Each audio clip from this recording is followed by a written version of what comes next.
Now, proceed na tayo sa mga nagustuhan ko dito sa Insta360 Go 3. So, unang-unang nagustuhan ko dito yung kanyang design. Very straightforward yung pagkaka-design dito. Napakadaling intindihin, guys. Meron lang tayo ditong apat, no?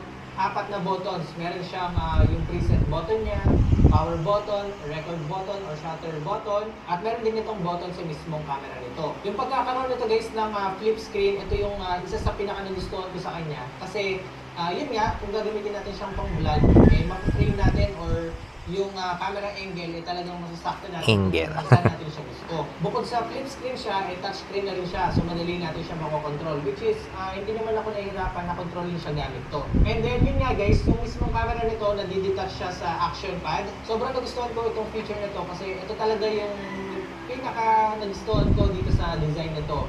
Bukod sa magnetic pala siya guys, eh, pag nilagay natin siya sa action pad, ayan, meron siyang lock dito sa side, no? Mas secure siya at mas hindi natin aalalahanin kung matatanggal siya sa mismong action pad. Ang nagustuhan ko pa dito guys, kahit na nakatanggal itong mismong camera niya, dito sa action pad, meron siyang live feed, no? Na nakikita natin dito. Like for example, ilalagay natin itong mismong camera sa pinaka-tight space.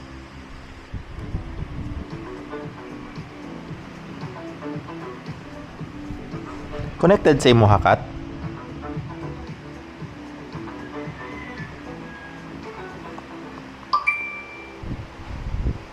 Space na hindi natin makikita yung camera, eh dito sa action pad makikita natin yung framing or kung saan naka-angulo yung camera. Now for me, very useful siya at talagang ginagamit ko to. Yun is something lobat na di ay. sa last generation niya kasi kailangan pa natin siyang i-pair at i-connect sa smartphone na gamit natin at doon pa lang natin makikita yung preview. So para sa akin, malaking upgrade yun na ginawa ng Insta360 dito sa